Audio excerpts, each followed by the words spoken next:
She said, "If you don't like my friend's rude jokes, you can just pay and leave." I said, "Thanks for the option." Then I stood up, took my car keys, and walked out of the restaurant. She thought I was joking until her friends' laughter died when they realized I had just paid for my meal only. I, 29 male, just walked out of what was supposed to be a celebration dinner, and I'm sitting in my car processing what just happened.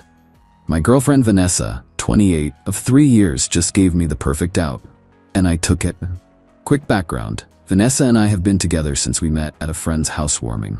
She was funny, ambitious, worked as a marketing coordinator. We clicked instantly, moved in together after 18 months. Everything was mostly good, except for one thing: her friend group. Her core group consists of 3 women she's known since college: Meredith, 29F, Jasmine, 28F, and Bianca, 27F. They're intense. Always been a bit much, but lately they've gotten worse. They make these jokes about me constantly. Started small, comments about my job: I'm an electrician; my hobbies: I restore old motorcycles; my clothes. I brushed it off initially because Vanessa would laugh along, but tell me privately she didn't mean it. Tonight was Vanessa's promotion celebration. She just got bumped up to senior marketing coordinator. I was genuinely proud, suggested we all go to this nice steakhouse downtown, my treat for the whole table, wanted to do something special for her. Everything started fine. Drinks, appetizers, everyone chatting. Then Meredith started. "So Jake, still playing with wires for a living? Must be nice having such a simple job. Not much thinking required, right?" I smiled. Actually, electrical work requires quite a bit of problem solving and... "Oh please," Jasmine cut in. "It's not like you need a degree. Van here's killing it in corporate while you're... what's that thing you do with the bikes?" "I restore vintage motorcycles. Just finished a 1978 Honda." "How much money do you waste on those rust buckets?" Bianca laughed. "Vanessa, girl, you could do so much better. Remember Thomas from the conference? Now he had ambition." I looked at Vanessa. She was smiling, shaking her head like, "Oh, you guys," not defending me, not even slightly. The jokes continued through dinner. Everything from my grease monkey hobbies to how I probably couldn't understand Vanessa's complex marketing strategies, to Meredith actually saying I was lucky Vanessa was willing to date down. The final straw was when Jasmine said, "Honestly, Van, when are you gonna upgrade? Jake's sweet, but come on, you're executive material and he's... well..." I set down my fork. "Vanessa," she sighed. "Jake, they're just joking around." "It doesn't feel like joking." "Oh my God, he's so sensitive," Bianca laughed. "What, gonna cry because we hurt your feelings?" I stayed calm. "I'm not comfortable with this." That's when Vanessa said it. Looked me dead in the eye and said, "Look, if you don't like my friend's rude jokes, you can just pay and leave." The table went quiet for a second. Then Meredith started giggling. "She really said it. Thanks for the option," I said, standing up. I pulled out my wallet, did quick math for my meal plus tip, and put cash on the table. "This covers mine." Vanessa rolled her eyes. "Jake, sit down. Don't be dramatic." I picked up my keys. "Enjoy your celebration dinner." The laughter started as I walked away. I heard Jasmine say, "He'll be back in 5 minutes, watch." I didn't go back. Made it to my car and sat there for a few minutes. My phone started blowing up about 10 minutes later. First Vanessa, "Very funny. Come back and pay the bill." Then, "Jake, this isn't cute anymore." Then, "Are you serious right now?" I drove home. More texts flooded in. Apparently reality hit when the server brought the check. It was close to $400 for the whole table. They'd ordered expensive steaks, multiple cocktails, desserts, and I'd only left $60 for my meal and tip. Vanessa called 15 times on my drive home. I didn't answer. When I pulled into our apartment complex, she'd already left 3 voicemails, escalating from annoyed to furious. I'm going inside now to pack some things.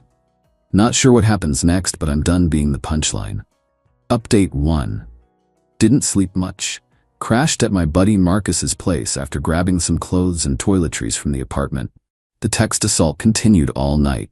"Vanessa, I can't believe you humiliated me like that. My friends think you're pathetic. You left me with a $400 bill. This is so embarrassing. You need to Venmo me right now. Answer your phone." Around 2 a.m., her friends joined in. Meredith sent a long paragraph about how I'm financially abusive for tricking them into thinking I'd pay. Jasmine called me a petty loser. Bianca sent a Venmo request for $100 with the note for emotional damages. I blocked all 4 of them and tried to get some sleep. This morning, woke up to knocking on Marcus's door. It was Vanessa. Marcus, absolute legend, told her I wasn't there. She didn't buy it. I know he's in there. His truck is outside. Marcus? Haven't seen him. Maybe he parked here and Ubered somewhere? She stood there for 20 minutes, alternating between pounding on the door and calling my blocked number. Eventually she left, but not before yelling, "This is so childish, Jake. You can't just run away from your responsibilities." My responsibilities? I paid for my food. That was my only responsibility. Marcus made coffee and we talked. He's been saying for months that Vanessa's friends were toxic and she enables them. Bro, remember when they joked about your mom's accent at your birthday dinner? Or when they said your sister's wedding was cute for a budget event? You deserve better. He's right. I've been making excuses for too long. Around 10 a.m., started getting calls from unknown numbers. Finally answered one. It was Vanessa calling from her work phone. "Jake, we need to talk." "Okay, talk. Not over the phone. Come home." "I'm good." "You're being ridiculous. So you got your feelings hurt. My friends were just having fun. You embarrassed me in front of everyone and stuck me with the bill." "I paid for my meal, Vanessa. You told me I could pay and leave. I took your suggestion. I didn't think you'd actually leave. Who does that?" "Someone who's tired of being disrespected." She switched tactics. "Baby, please, I'm sorry they went too far. Come home and we'll talk. Just, can you please send me money for last night? I had to put the whole thing on my credit card." No, you invited us out to celebrate your promotion. Then your friends spent the entire dinner insulting me while you sat there laughing. I'm not paying for that experience. This is insane. You can't just... I hung up. She started calling from other numbers. I stopped answering. But then something interesting happened. Got a text from an unknown number. "Hey, this is Bianca's boyfriend, Terrell. Just wanted to say I heard what happened and good for you, man. They've been talking trash about you for years." Bianca showed me the texts and honestly, you did the right thing. They're all at Vanessa's place right now, plotting some kind of revenge. Just thought you should know. Revenge? For what? For not being their personal ATM? Going to lay low at Marcus's for a few more days while I figure out next steps. The lease is in both our names, but I pay majority of rent, naturally. Going to need to deal with that soon. What kills me is not once has Vanessa actually apologized for her friend's behavior or acknowledged how messed up it was. It's all about the money and her embarrassment. Update 2. Well, the revenge materialized. It's both pathetic and infuriating. First, some good news. Went by the apartment while Vanessa was at work to grab more stuff. Found a notice on the door, noise complaint from Monday night. Apparently her strategy session with the Mean Girls Club got loud enough that multiple neighbors complained. That's going on our rental record. Great.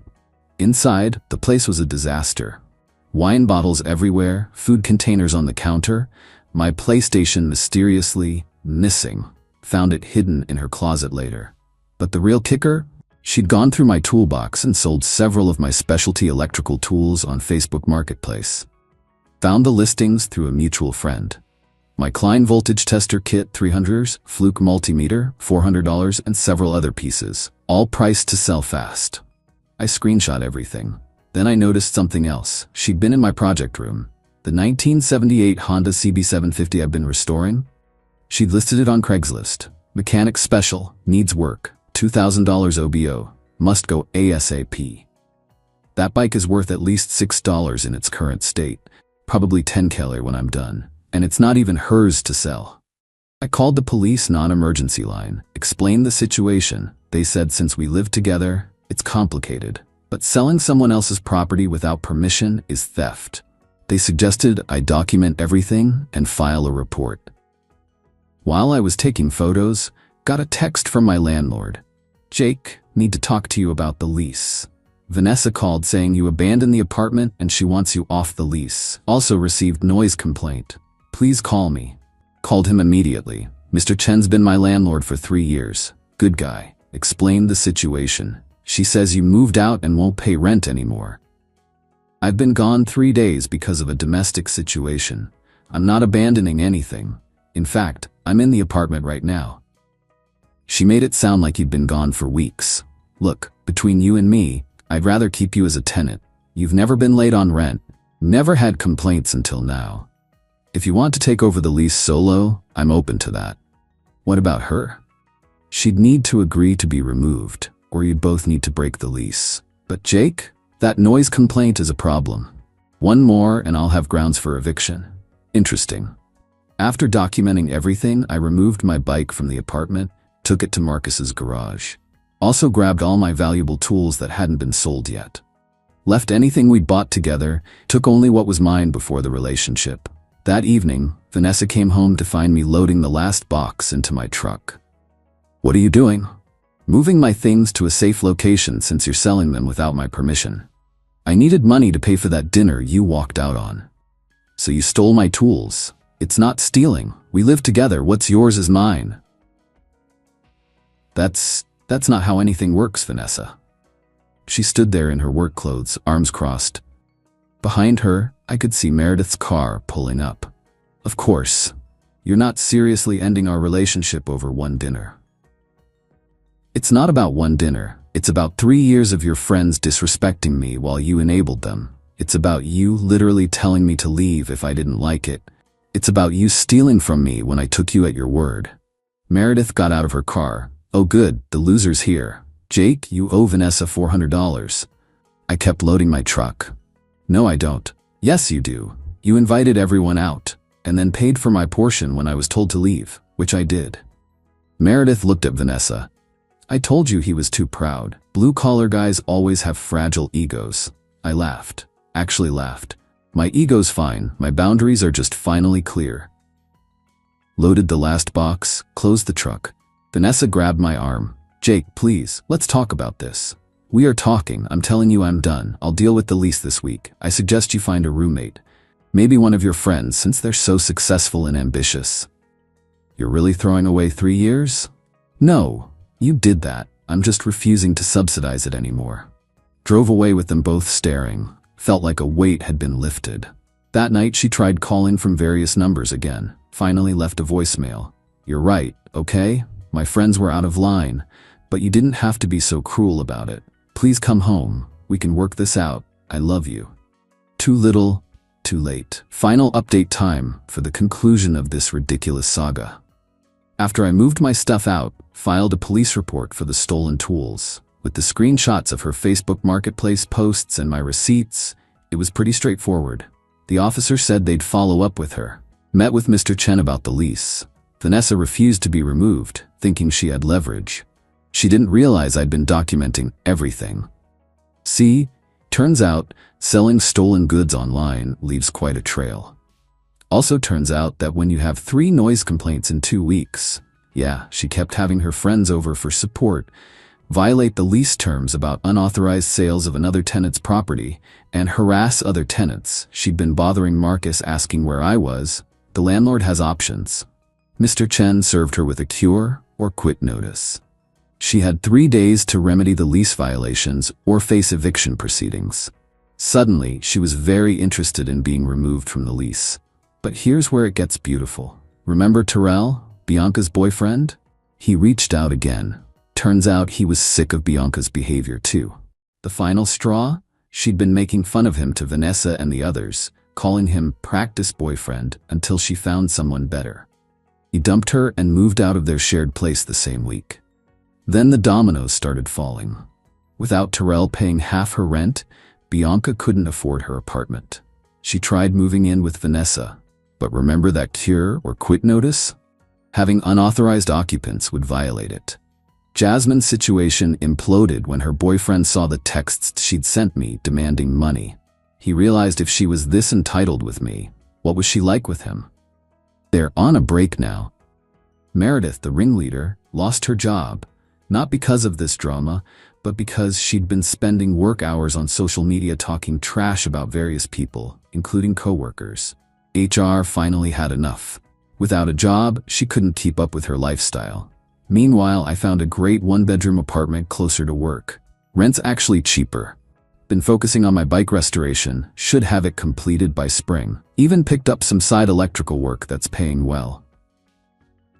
Yesterday, got one last text from Vanessa. She's moving back in with her parents. The friend group apparently imploded when money got tight and they started turning on each other. Bianca blamed Vanessa for ruining everything by dating down. Jasmine accused Meredith of being a bad influence. Meredith said they were all ungrateful. I see now how toxic they were, her text said. I should have stood up for you. I'm sorry. Is there any chance we could try again? I didn't respond. There's nothing to say. Marcus helped me move into my new place last weekend. As we were carrying boxes, he said something that stuck with me. Bro, you didn't just dodge a bullet. You dodged a whole firing squad. He's right. Oh, and the best part? I ran into Terrell at a sports bar last week. We grabbed a beer, compared notes on our exes. Turns out we have a lot in common. Both blue-collar guys who were dating women who thought they were settling. We're planning to hang out again this weekend, might check out a motorcycle show. Sometimes the best revenge isn't elaborate. Sometimes it's just refusing to be anyone's meal ticket or punching bag. They wanted me to pay? Well, they're all paying now, just not in the way they expected. My mom called me yesterday, said I sounded happier than I have in years. She's right. I am. Funny how much lighter you feel when you stop carrying people who don't respect you.